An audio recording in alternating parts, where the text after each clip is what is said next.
Halo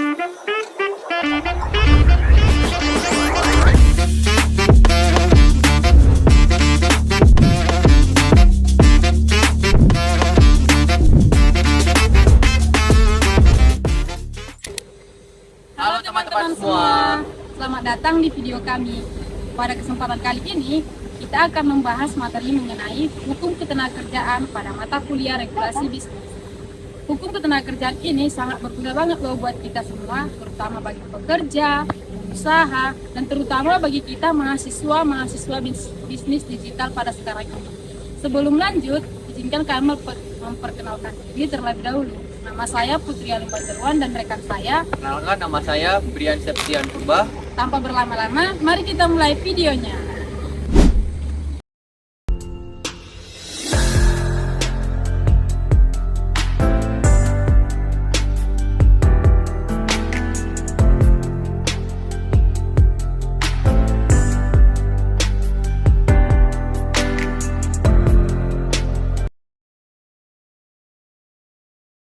Sekarang kita akan membahas konsep umum hukum ketenagakerjaan.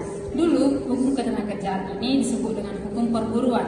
Beberapa ahli menyatakan pendapatnya mengenai hukum ketenagakerjaan ini. Seperti Monelar menyatakan bahwasanya hukum perburuan adalah bagian hukum yang berlaku, yang pokoknya itu mengatur hubungan antara pekerja dengan pekerja, pengusaha dengan pengusaha, ataupun pekerja dengan pengusaha. Selanjutnya itu ada Soepomo. Soepomo menyebutkan bahwasanya hukum perburuan itu adalah himpunan hukum baik tertulis maupun tidak tertulis yang berkenan dengan kejadian di mana seseorang akan memperoleh upah dari orang lain.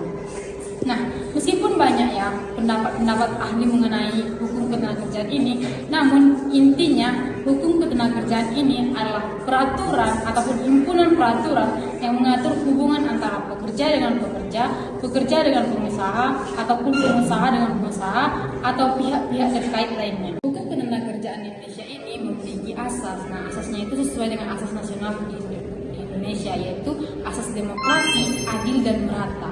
Pembangunan di bidang ketenagakerjaan Indonesia itu akan berjalan dengan lancar apabila ada kerjasama yang baik antara beberapa pihak.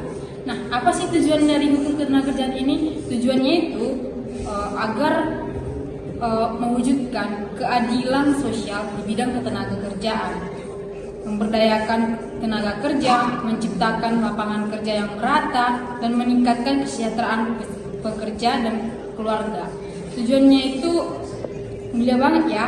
Selanjutnya itu kita akan membahas bahwasanya hukum ketenagakerjaan itu memiliki dua sifat. Yang pertama sifat imperatif dan yang kedua sifat fakultatif.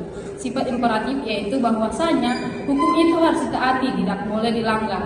Yang kedua itu hukum fakultatif, yang artinya hukum itu bisa dikesampingkan pelaksanaannya tergantung kesepakatan pihak-pihak yang terlibat.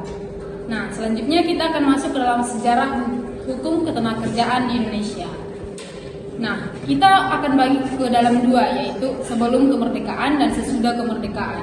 Nah, sebelum kemerdekaan itu dibagi menjadi tiga, yaitu yang pertama perbudakan, atau yang kedua itu ada rodi ataupun kerja paksa, dan yang ketiga itu ada poenale sanksi atau kerja paksa di perkebunan dengan hukuman. Nah, setelah merdeka ada perubahan besar. Hukum ketenagakerjaan lebih memperhatikan hak-hak. Ada yang namanya itu Pancakrida hukum perburuan, yang tujuannya itu untuk membebaskan pekerja dari perbudakan, kerja paksa, dan poenale sanksi, rasa takut kehilangan pekerjaan, dan memberikan kedudukan hukum yang seimbang serta penghidupan yang layak. Nah, intinya itu keadaan hukum perburuan sebelum merdeka itu, pandangan hukum perburuan terletak pada kontrak sosial yang bebas. Artinya itu nasib buruh itu bergantung kepada siapa yang mempekerjakan dia. Yang kedua itu sifatnya adalah privat. Nah, yang kedua itu keadaan hukum perburuan setelah kemerdekaan.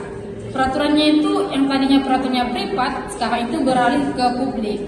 Dan peraturan hukum perburuan mempunyai sanksi pidana yang jelas. Hukum ketenagakerjaan Indonesia terus berkembang. Pemerintah terus melakukan reformasi untuk meningkatkan perlindungan pekerja, termasuk revisi Undang-Undang Ketenagakerjaan. Regulasi diperbaharui untuk menyesuaikan perkembangan zaman dan teknologi. Selain itu, dialog antara pekerja dan pengusaha juga ditingkatkan. Serikat pekerja semakin diberdayakan dan perlindungan terhadap pekerja migran juga menjadi perhatian. Selanjutnya itu, hukum ketenagakerjaan ini memiliki beberapa sumber. Yang pertama, sumber hukum tertulis. Yang kedua, sumber hukum tidak tertulis. Nah, apa sih yang termasuk dalam sumber hukum tertulis? Yang pertama itu ada undang-undang, yang kedua ada peraturan-peraturan, yang ketiga ada putusan pengadilan, yang keempat ada perjanjian internasional, dan yang terakhir ada perjanjian kerja. Nah, ada juga sumber hukum tidak tertulis. Apa saja itu? Yaitu kebiasaan yang tumbuh dan berkembang di masyarakat. Nah, perkembangannya itu mengikuti apakah hukum itu masih layak digunakan di tempat itu ataukah sudah tidak layak, maka bisa dihilangkan. Nah, selanjutnya itu dalam hukum ketenagakerjaan ini ada beberapa pihak-pihak yang terkait. Yang pertama, pekerja atau buruh.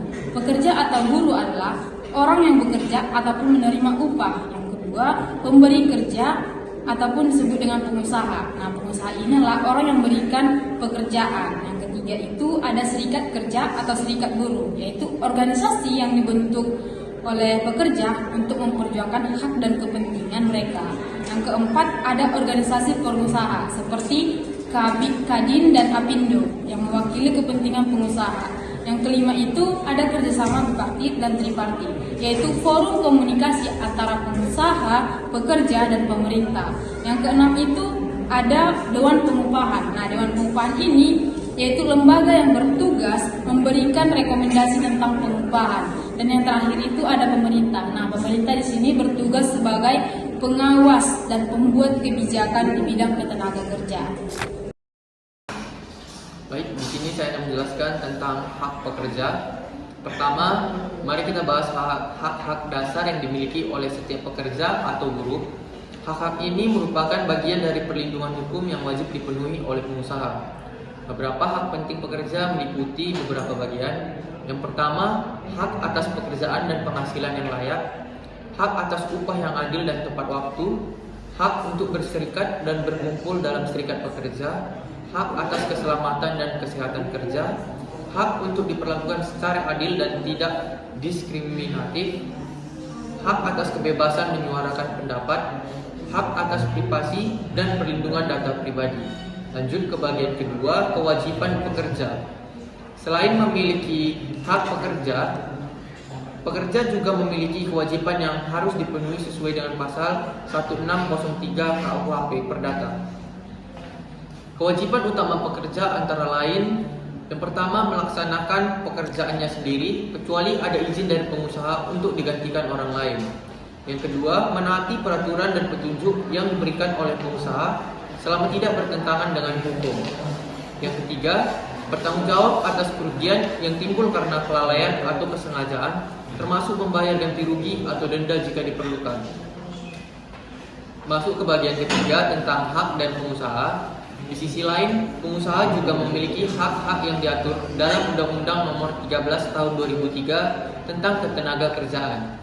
Beberapa hak pengusaha meliputi beberapa bagian. Yang pertama, membuat peraturan perusahaan dan perjanjian kerja. Yang kedua, melakukan pemutusan hubungan kerja atau PHK sesuai prosedur hukum. Lalu menutup perusahaan-perusahaan dengan memenuhi persyaratan yang ditetapkan. Lalu membentuk atau menjadi anggota organisasi pengusaha. Dan yang terakhir, menyerahkan sebagian pekerjaan kepada perusahaan lain melalui sistem outsourcing. Lanjut ke bagian keempat tentang kewajiban pengusaha. Namun pengusaha juga memiliki tanggung jawab besar untuk memenuhi hak-hak pekerja. Kewajiban utama pengusaha meliputi beberapa bagian. Yang pertama, memberikan pekerjaan sesuai kontrak kerja, membayar upah yang layak dan tepat waktu, menjamin keselamatan dan kesehatan kerja, menghormati hak pekerja untuk berserikat dan menyuarakan pendapat, dan yang terakhir, tidak melakukan diskriminasi dan menjaga privasi kerjanya. Pekerja dan pengusaha memiliki hak dan kewajiban yang saling melengkapi. Hubungan yang baik antara keduanya akan menciptakan lingkungan kerja yang lebih produktif dan harmonis. Demikian penjelasan tentang hak dan kewajiban pekerja dan pengusaha dari saya. Saya ucapkan sekian dan terima kasih.